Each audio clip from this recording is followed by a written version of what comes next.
Hughes. She was a large woman with a large purse that had everything in it but hammer and nails. It had a long strap, and she carried it slung across her shoulder. It was about 11 o'clock at night, and she was walking alone, when a boy ran up behind her and tried to snatch her purse. The strap broke with the single tug the boy gave it from behind. But the boy's weight and the weight of the purse combined caused him to lose his balance, so instead of taking off full blast, as he had hoped, the boy fell on his back on the sidewalk, and his legs flew up. The large woman simply turned around and kicked him right square in his blue jean sitter. Then she reached down, picked the boy up by his shirt front, and shook him until his teeth rattled. After that, the woman said, "Pick up my pocketbook, boy, and give it here." She still held him, but she bent down enough to permit him to stoop and pick up her purse. Then she said, "Now ain't you ashamed of yourself?" Firmly gripped by his shirt front, the boy said, "Yes'm." The woman said, "What did you want to do it for?" The boy said, "I didn't aim to." She said, "You a lie." By that time, 2 or 3 people passed, stopped, turned to look, and some stood watching. "If I turn you loose, will you run?" asked the woman. "Yes'm," said the boy. "Then I won't turn you loose," said the woman. She did not release him. "I'm very sorry, lady, I'm sorry," whispered the boy. "Mm-hmm. And your face is dirty. I got a great mind to wash your face for you. Ain't you got nobody home to tell you to wash your face?" "No," said the boy. "Then it will get washed this evening," said the large woman, starting up the street, dragging the frightened boy behind her. He looked as if he were 14 or 15, frail and willow-wild, in tennis shoes and blue jeans. The woman said, "You ought to be my son. I would teach you right from wrong. Least I can do right now is wash your face. Are you hungry?" "No," said the being dragged boy. "I just want you to turn me loose." "Was I bothering you when I turned that corner?" asked the woman. "No." "But you put yourself in contact with me," said the woman. "If you think that contact is not going to last a while, you got another thing coming. When I get through with you, sir, you are going to remember Mrs. Luella Bates Washington Jones." Sweat popped out on the boy's face, and he began to struggle. Mrs. Jones stopped, jerked him around in front of her, put a half Nelson around his neck, and continued to drag him up the street. When she got to her door, she dragged the boy inside, down a hall, and into a large kitchenette-furnished room at the rear of the house. She switched on the light and left the door open. The boy could hear other roomers laughing and talking in the large house. Some of the doors were open too, so he knew he and the woman were not alone. The woman still had him by the neck in the middle of her room. She said, "What is your name?" "Roger," answered the boy.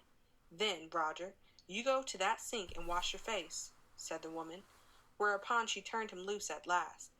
Roger looked at the door, looked at the woman, looked at the door, and went to the sink. "Let the water run until it gets warm," she said. "Here's a clean towel." "You gonna take me to jail?"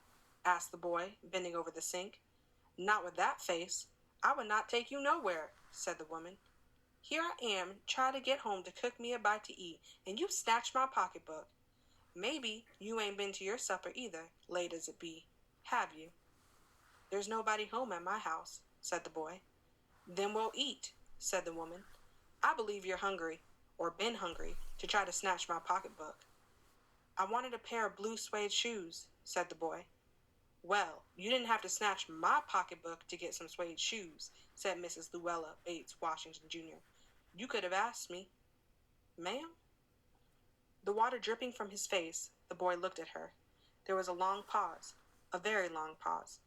After he had dried his face, and not knowing what else to do, dried it again, the boy turned around, wondering what next.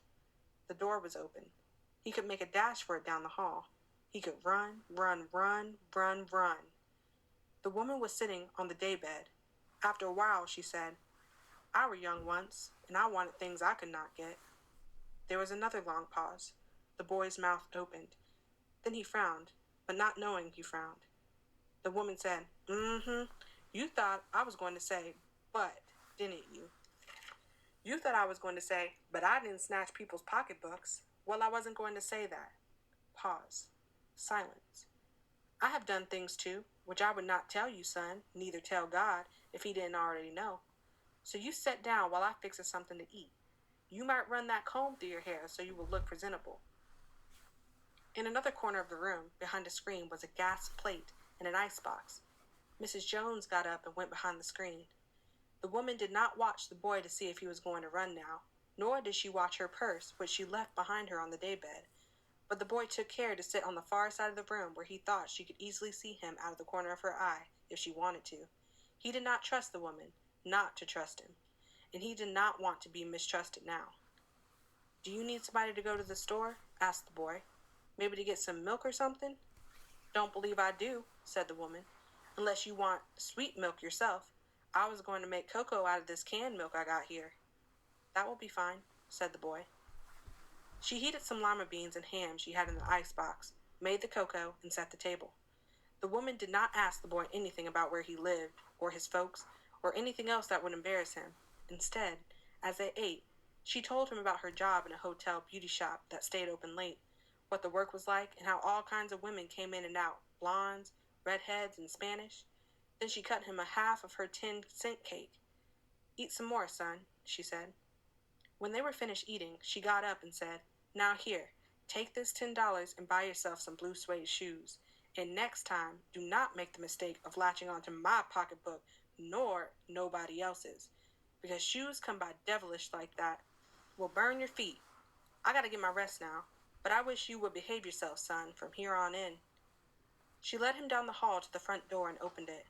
"Good night. Behave yourself, boy," she said, looking out into the street.